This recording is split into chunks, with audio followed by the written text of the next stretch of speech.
name's Henry Peterson. I'm a pilot with the Associated Branch Pilots for the Port of New Orleans, and I've been a pilot for 9 years.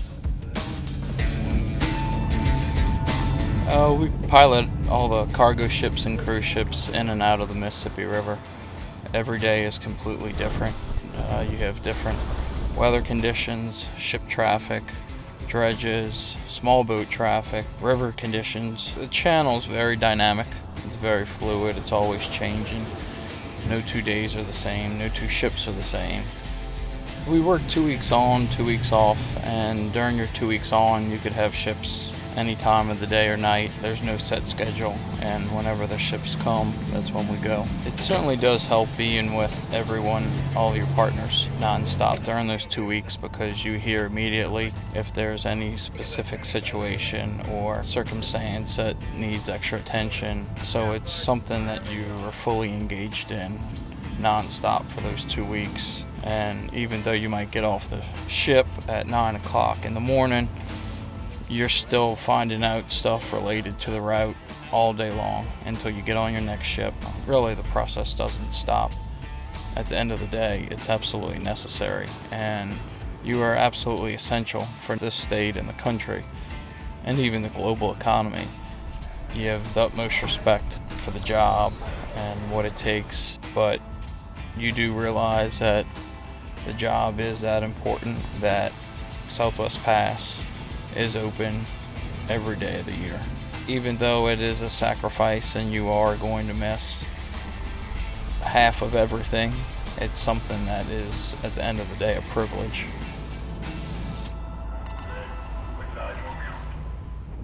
Okay, my name is Pierre Beard. I became an apprentice in 2014, pilot in 2017. We have that one stationary dredge still down there, okay? First thing I do is get myself positioned where I want to be. Then after that, I assess my traffic. I confirm the draft position of where I'm at with the ship. If I'm meeting any traffic, and we just had some dredges and made sure they had enough room. We were in a good position to meet everybody, but that's pretty much where I'm at and where I'm going first, and then I manage everything else. You know, compared to the rest of the river, obviously, it's narrow. The deep water channel is a lot more defined.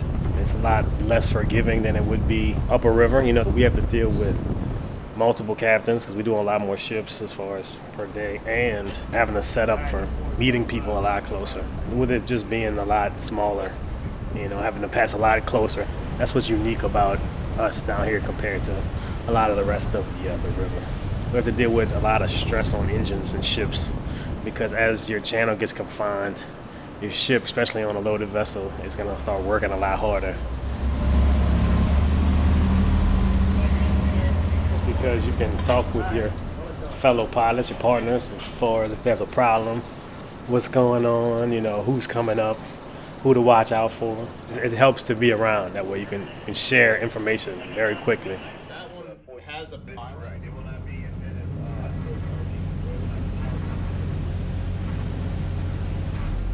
I've been working ever since I graduated college, 2006, working on tankers. I've been in that world so long, and I've seen us load 300,000 barrels of gasoline. You know, we send a lot of bulk products out of here. You don't realize that until you get here, as far as how much bulk corn, soybean, cornmeal. I mean, we may not feed a lot of the world, but we feed a lot of the animals that feed a lot of the world. I didn't realize that until I got here.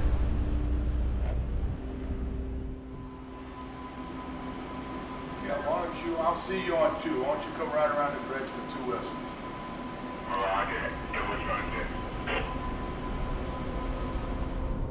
We have a cutterhead dredge, pipeline dredge, that's working Southwest Pass. And these dredges, it's one-way traffic by these dredges.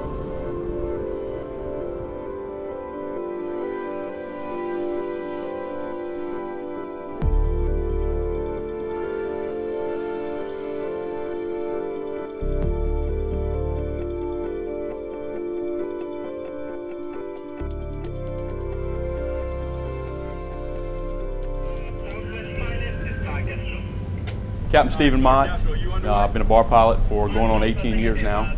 Last year we did over 12,000 ships. 5 years ago we were doing about 10,500. Ships are getting bigger, tonnage is up, draft is up, but Southwest Pass is the same. The same channel, same dimensions, It hasn't gotten any bigger, along with the vessels that we're bringing in here. It's definitely a lot more congested than it has been in years past, for sure. Yeah, full maneuvering is how many revolutions? And nobody has a crystal ball. Nobody knows what this place is going to look like in 20 years. I know what it looked like 20 years ago and what it looks like today, and I don't know what it's going to look like in 20 years from now. The only thing standing between us and the Gulf of Mexico is that little sliver of roseoak cane right there.